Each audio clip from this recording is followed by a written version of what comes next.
I'm really big right now. I don't care about failure. Failure is nothing to me anymore. I just dust it off. And I wasn't like that. There was times when I've cried in my bed, like, I can't Yeah. believe it. Lord have mercy. Like, I've gone through it all.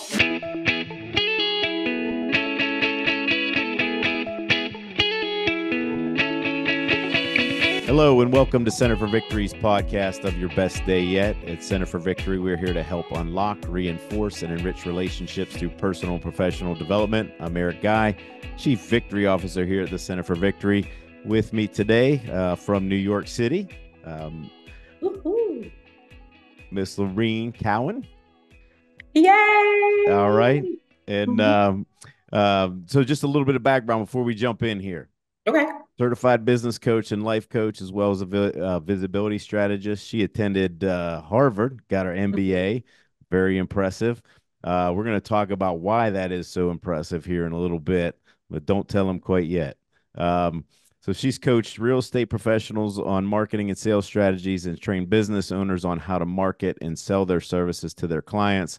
As a former licensed associate broker, she built a track record of success selling, leasing, and marketing hundreds of units around New York City. Hopefully, we get to also talk about the fact that she is the founder of the Experts Tribe. We want to dig into that. I like that idea because the Experts Tribe movement helps entrepreneurs and aspiring entrepreneurs. Welcome, I am Elle. so glad to be here with you. She said if we were friends, I could call her Elle. So hopefully we are You are friends so my already. friend. We already relationship. We did that beforehand. They didn't see. That was our little thing. So we got this. So I like it. I love your background. So can we jump in there first? Do you mind? Go wherever you want to go. Okay. So you are the daughter of Jamaican immigrants. So you Yes. came here. So tell us that whole story because you started being an entrepreneur very young in life, even Yes. in the Mhm. was it grade school or middle school? So you tell the story. I'll shut up for a little bit. Oh, no, no worries. So I am a proud daughter of two Jamaican immigrants. My mother is since she's my mother is deceased, but my father has been just he's just my motivation every single day. Like he's so amazing, he's so encouraging. And it's they both started off from relatively humble beginnings. My dad lived in the country, my mom was more of the city girl, but very reserved, I would say, a very polished young lady. And my dad and my mom met in church in Brooklyn, New York. Oh wow. And they were married, I think, what, 4 or 5 months later. Oh So wow. quick, rapid union. And I'm the product of that. And yeah, they just taught me I think early on, just to believe in myself, number one. And I know it sounds so cliche, but they really empowered me. Like, you can do it. Like, why not? Like, why can't you? Right? Like, there was no like, but I can't. No, push yourself a little bit further. And I just love that. From my dad was just like, you're in America. You're a citizen. You can do anything. Like, that was his mindset. Like, my dad migrated here. He actually lived in Florida and other small cities farming. Wow. So he came over years ago, I want to say in the 60s, farming. Okay. And, he saw the possibilities. And, for him, he was just like, I want my kids to just be as great as they can possibly. I want them to take their potential to a next level. Right. Because essentially, I'm living through you guys, right? I'm giving you guys the base, but I'm living through you guys. And so, he did that. My brother that's above me, I mean, that's there, I'm the oldest. Uh, My brother is an entrepreneur. My sister started her styling business. And my little brother was valedictorian of Morehouse College this year, one oh of the wow. top HBCUs in the Let's go. country. So let's go, right? And so, we all like strive for excellence in our own unique way. And the beautiful thing, too, they taught me it's okay to fail.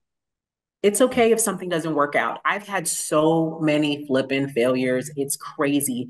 But through every failure, I learned what I needed to tweak and what I needed to change. Like I've lost it all. And I've also rebuilt myself to a place where it's like, man, I'm proud of myself. And guess what? In life, there's a possibility you might lose it again, but if you have the will and the means to keep pushing forward, you can succeed, especially, we're lucky to be a part of this great nation where you can do that. And I think my parents' appreciation for that took it to the next level for me mentally. So I think some people take it for granted. You're born and raised here, you're sixth generation, you're this and that. You don't know what it is for someone to toil and want better for their kids and come to this country to make that happen. And so, I was like, well, let's roll up the sleeves, come up with ideas and concepts. So as a little girl, I was like a little hustler.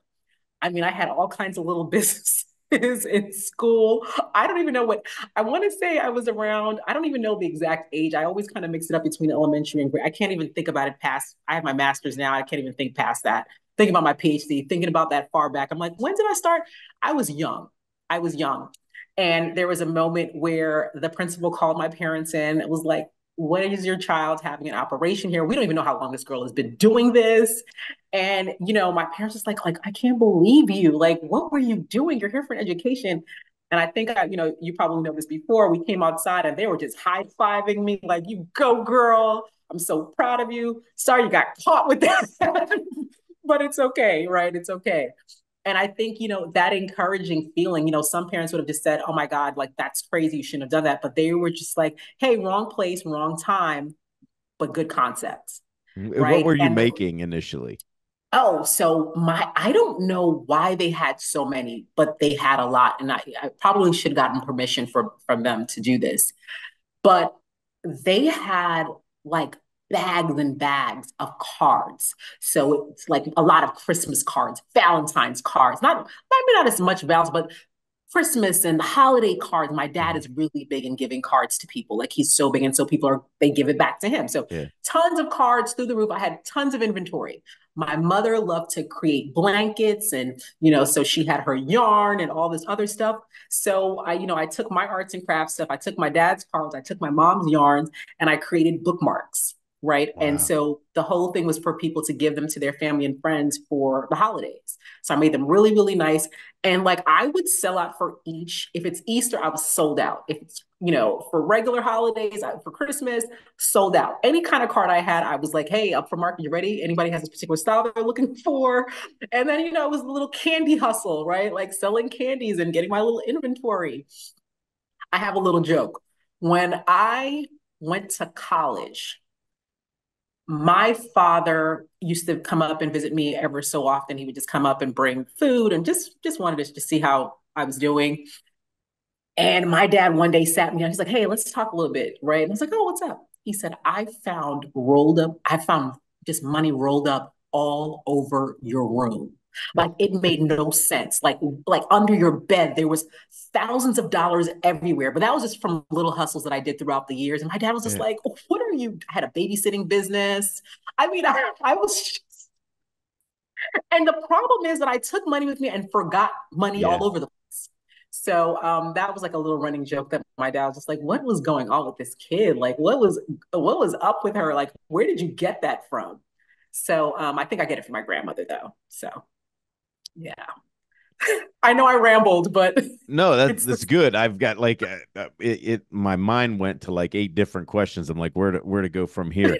Um, jump in. I'm yeah, here. so I guess like going back, I'm Mhm. always I always watch like because you mentioned something earlier, because you mentioned the people that have been here in this nation for a while, the Yeah, yeah, most people that have been here for a while, not I don't want to stereotype everybody, but very of course, of kind of course. entitled, don't know what hard work is and things like that. And you see Right, people that come in, I've seen it come into our country, or they're in this country, like myself, and really didn't come from anything and see the right. potential. And you got Mm-hmm. like you have that hustle. And it sounds like your mother and father really put that hustle into you, They which did. is lead me into my question about failure. Hey everyone, Caleb Kolb here, Chief Adventure Officer for Center for Victory, and I want to invite you on one of the biggest adventures we have coming up. We are going to do the Grand Canyon rim to rim from the north side to the south side, October 4th to 6th. If you're interested, go ahead and check out the Center for Victory website under the Experiences tab. Hope to see you there. Like, can you give us an example of when you failed and he just said, "Hey," or both you and he and your mother said, "Hey, look, it's okay. wants you to move on? Is there like an example or that stands out? I'm trying to think. I would say I was a part of the speech and debate team, and I was at the place in my high school career where I was going to national conventions for speech and debate. Like I was competing against some of the top students in the country, and I would get to a certain level and I wasn't passing that mark. And so I felt like a failure. And my dad was like, out of all these kids across the country, you got there. Like you did this. He's like, there's not one week, not even one week that you have not come home with a trophy, not once. And I didn't really understand what that meant at the time. It just felt like, man, I didn't win. I didn't go all the way. I wasn't number one. And he just taught me like you worked hard. Like he said, did you give it your all? That was his first question. Did you give it everything? And I would say yes. He's like, then that's all I care about. If you told me that you were just like, then that's a different story. But if you put everything out there, there was another kid that was just a little bit better than you, and that's okay. And next time you'll get it, right? And so I think that taught me so much discipline. It taught me to give myself grace, Mm-hmm. right, and to be kind to myself. And there's a part of my life, I won't lie to you, where I forgot it. I forgot to Yeah. be kind to myself. I forgot to give myself grace. But I would say in that early part of my journey, that foundation where it really matters, where you want to feel supported by the people you love, and you also want to have it in your mind that you can do it, they gave me that, right? They gave me that. There was countless times in school, there's countless times in life, forget in my entrepreneurial journey, I've learned the art of what project to throw away and what to keep. But there was one point, I'm that person that can come up with a billion ideas and I want to get it out there, right? I'm just like, man, no, everybody's going to want this. Like, this is it. And sometimes it's not a hit.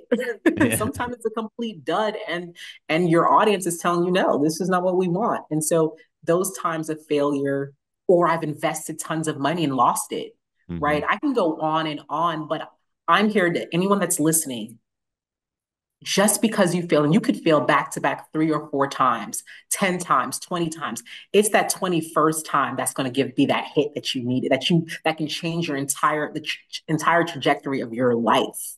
So you just have to keep going, listening to that inner voice, still believing, still dreaming, coming up with ideas and concepts, looking at what's going on in the world. If there's a specific area or business or lane you want to get into, what what is the market saying is missing?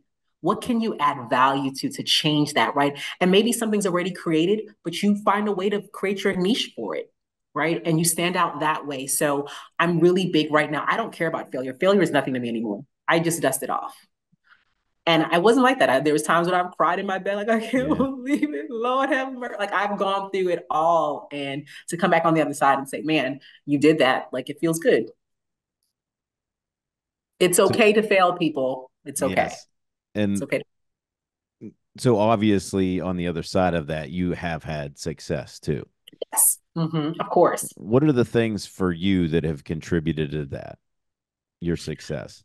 I think learning when to pivot, because sometimes I had a really good concept or an idea and I needed to change something in there, right? I needed to ask the right questions. Oftentimes, when people are starting business, you're just saying, I have a good idea. This is awesome. This is great. Everyone's going to want it. I love it. Why wouldn't they? They're smart. Love it, right?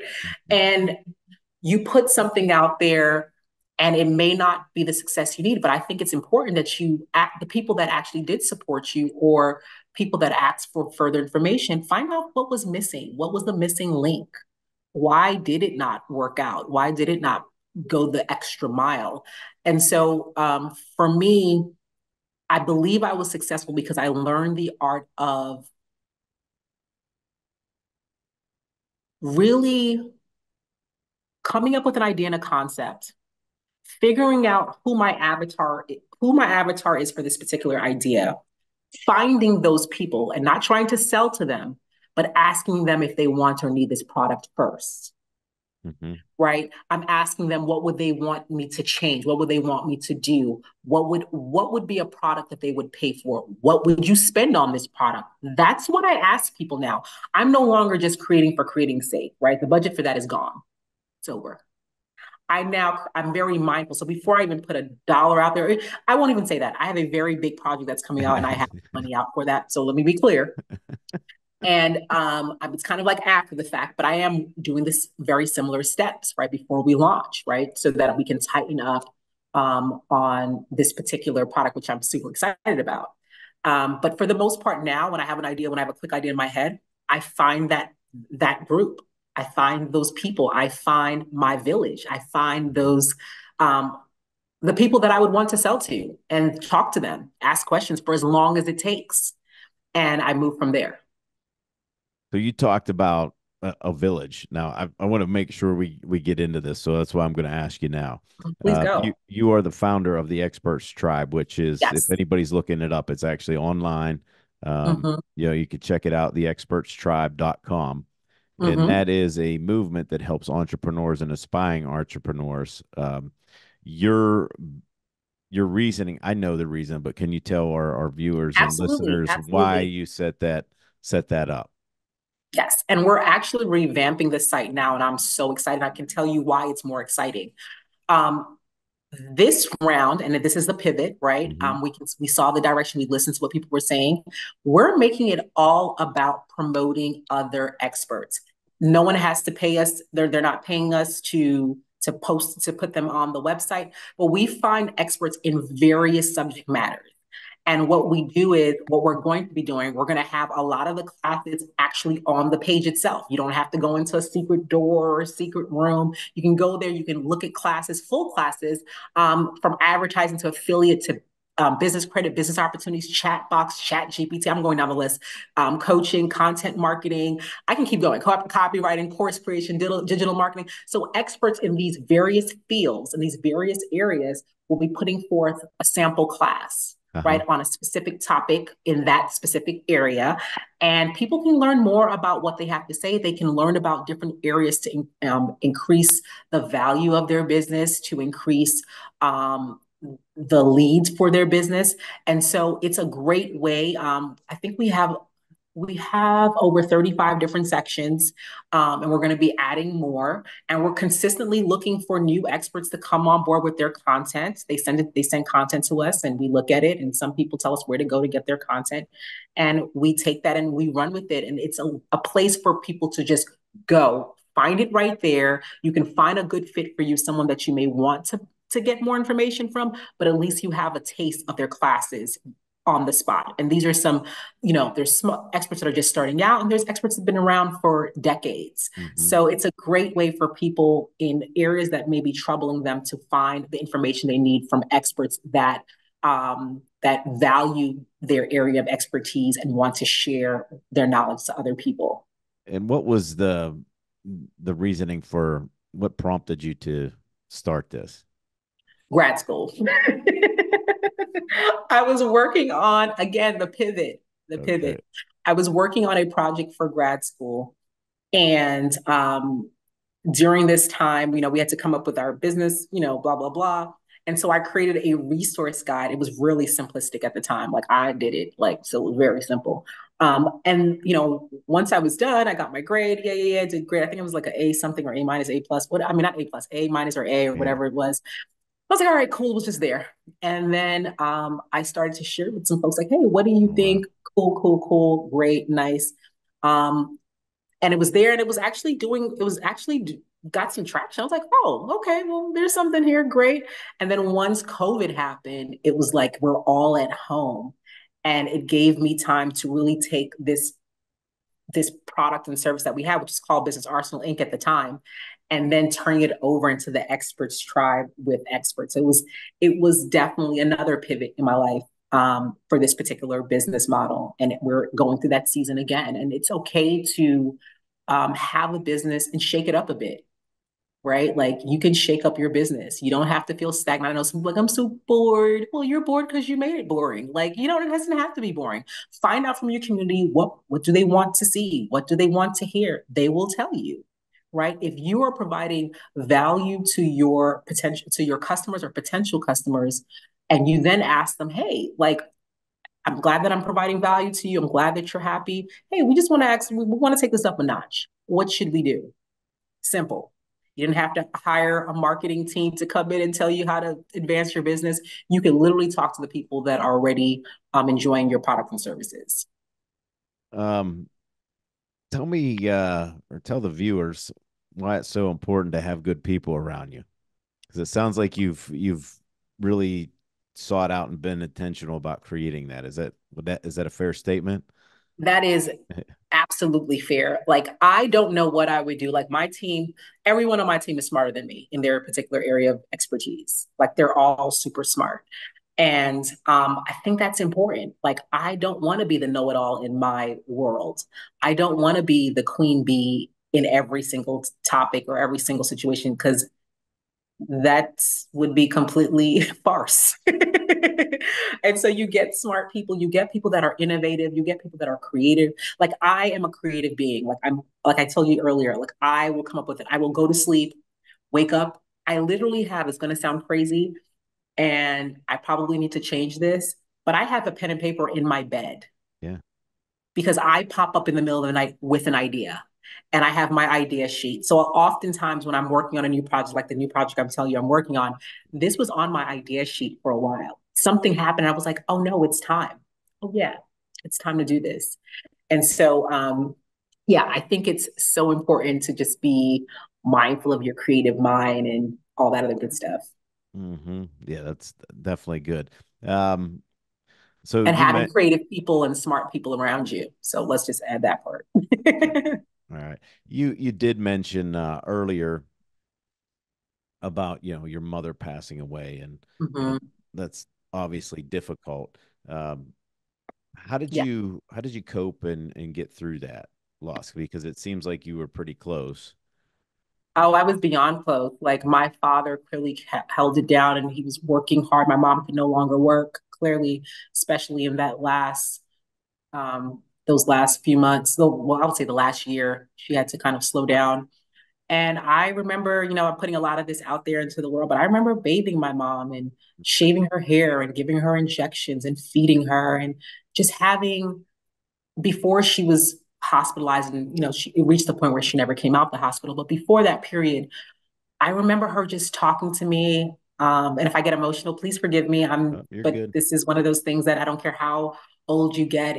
And when the person is just so flippin' amazing, Hmm. like, you can't help but be emotional, or honor them in whatever way or shape. That's why I talk about her so much. I don't want to forget her. You know what I mean? And if none of you know who she is, or you never will know who she is, but she was amazing to me, and I'm so happy to talk about her. But, during those last couple of months, I got lessons that sometimes people don't get into their 20s and 30s. Like, my mom was a nurse. And so she knew what was happening. I didn't know at the time that she was going to pass. But so I felt like every day she gave me a subject matter that we are going to go over, whether it was Mm, about men, whether it was about life, yeah. whether it was about being kind, loving, giving, whatever. Like, every night, like, it got to the point where my mom was in bed with me. You know what I mean? Like, I just wanted to just be with her, et cetera, bigger space, and just making sure that she was okay with all of her machines and whatever was in the house, right? And so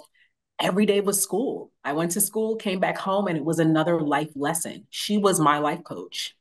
Wow. Some of the lessons were probably lessons that, at my 12 years old, you probably couldn't comprehend. I didn't get it, right?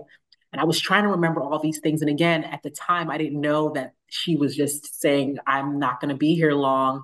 I need to just give my kid whatever I can. Um, and that's what she did. And so I honor her. I thank her to this day for having those moments with me early, like those life lessons early. And yeah, we went for months like that, for Oh, just finding what a something to talk about. what a blessing. I went to Uh, the College of Mom. I got my PhD yeah. in, yeah, in momology, I guess. That's And she did her exactly what best. I was gonna say, momology. I got my degree in momology, and she was just the kindness, the love that I try to show people that's in my life, the give back spirit that I have, so comes from my parents. My dad is the guy that will take the shirt off. Like, look, oh, here's the Yeah. shirt.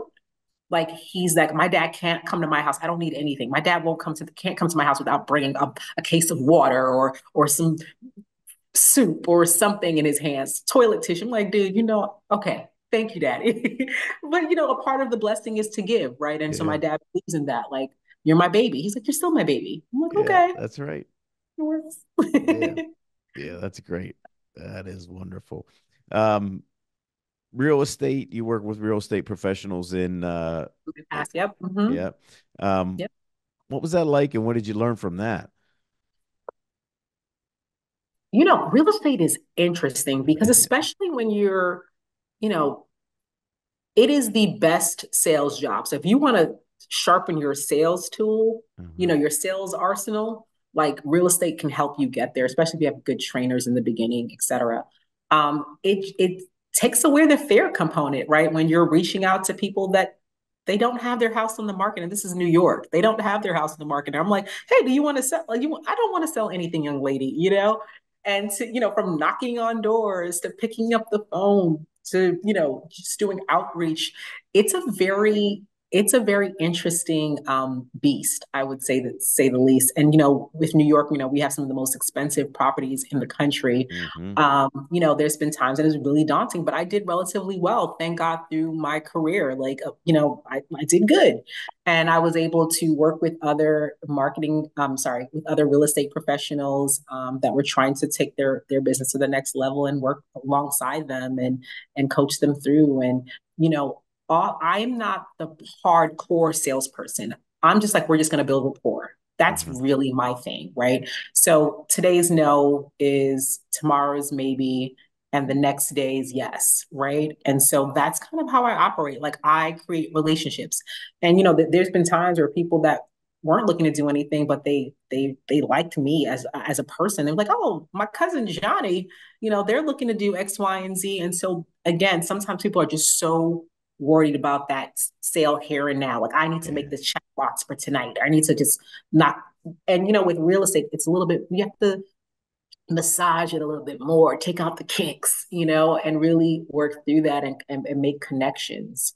And that's really the main meat and potatoes is connections, connecting with people, and people want to be able to trust you with one of the most important assets that they will ever have in their life. So, just being a people person, I think that helped me overall, just in everything else that I do, right? It's just helped me to just be more people oriented. And I think I Mhm. had that already, but it takes it to the next level. Yeah, so it's 2024. We're just getting ready to end the first quarter of First 2024. quarter. What are you thriving most for in 2024? What are your some big goals for you? Well, I have my ultimate goal. And, if you ever invite me back, I'll tell you what it is. All right. But Okay. I am working, I feel like, on the project of my life. Okay. And let me tell you, I'm going to tell this to everybody out there, Yeah. follow your bliss. Yeah. The thing that you're most passionate about, the thing that makes you excited. Um, Years ago, what I'm working on now, I sort of took a stab at. If I say what it is, then it's gonna just connect. So I'm not gonna do That's all it. right. I That's all love right. this We'll have you suspense. back when they come when you get it all done. We'll have you back. No But problems. just so you know, I love suspense. I Yeah. am that person. I love suspense. But like this, I talked to my best friend, and she is an amazing entrepreneur. I admire her. I look up to her. We talk, like, that's my business coach. She says I coach her, but she definitely is my business coach. And, we were talking about this project that I'm working on. And she said, man, it's a piece of things that you were working on in the past. You just perfected it and, put it all in one. And so, like, now I'm like super excited. We've had some delays, but we are launching in second quarter. And I am so, so, so excited about this particular project. So yeah, so I do have something that's like my baby. Like, this is the baby that I'm in the pregnancy stage. We're in the Okay. pregnancy stage. By the time I come back to you, I would have given birth. All right. So we're in like the last trimester, maybe. Yes, we are in the last trimester. we're in the last trimester for sure. And like everyone, so my entire team is just like, just everyone's just buzzing and working on it and just super excited about it. And we just can't wait for it to come out. You know, my actual mentor, you know, like he's like kind of hard to please. And he's just like, you know, most when people talk to me about something, I'm like, eh. He's like, yeah, but I think he's like, if anybody's gonna do it, you can do it, girl. You can do it. Wow. And he's, you know, sold, you know, his SaaS company for, you know, X amount of millions, millions upon millions upon millions upon millions. But he was just like, no, I'm excited about this one for you. And I'm like, Wonderful. Well, yes. So we will see. look This is a forward fun. to It's look gonna be forward to it's hearing. and it's so fun and kind of silly at the same time. And cool. All Yeah, you'll right. see. Very good. Well, let us know. Let us know. I I'm will. in I will. suspense now, but I can wait. Last question here. Mhm. Our podcast is obviously called Your Best Day Yet. All right. Yes. I want to know for you, how do you currently define your best day yet, personally and professionally? Man, I can do it's going to be easier for me to do the professional one, but it kind of comes together. It's what I told you earlier. When it doesn't happen every day, it doesn't even happen once a month, but there are points in my life where, and I mean, I do wake up with ideas all the time and I write it down. It's usually about a specific thing I'm working on. But when I get that aha moment where I'm digging down in my spirit and I'm like, this is it. Yes, I have to test it. People test the this is it. Please test it. But when I get that, when I wake up and I'm like, oh, holy grail, yes. And I start to put pen to paper, my hand to the keypad, and I'm literally creating this plan out. That is my best flipping day ever, ever. That is my best day ever. It's the excitement, the possibilities. Could this really take off like this? Yes, it can. Why not? Right? I'm all about. I don't know if you know this about me. I'm so big on manifestation. I'm so big on the power of the subconscious mind. So when I put these things out there, I'm literally challenging myself. Like, okay, no, we're gonna do this. Oh, we are doing this, young lady. So yeah, there we go. Wonderful. I really appreciate the vibe today. I love it. Yeah, I love your smile. I love the energy that you're bringing. Wish you all the best. And when that Thank you so happens, much. when you give birth, let's And I let's give go, birth. let's come back and talk about that because I want to know. All right, I want to know. I'm So excited. I mean, yeah, look at my face when we have to I talk about know, it. Like it's I like know. I'm cheesy, like I excited met a for you. handsome man. Like I'm Yeah, like, ooh, he's cute. Like that's how I feel right now when I talk about this project. My cheeks hurt. that's So wonderful. All right. excited. Well, Thank that's you for having me. This was yeah. amazing. I had so much fun with you. Yeah, so much fun too. So that's all for today, folks. Thanks for watching and listening, tuning in. Um, be sure to stick around for more information, like, subscribe, all that good stuff. Visit our website, centerforvictory.com. And just remember, wherever you're at, whatever you're doing, make this your best day yet. We'll see you soon.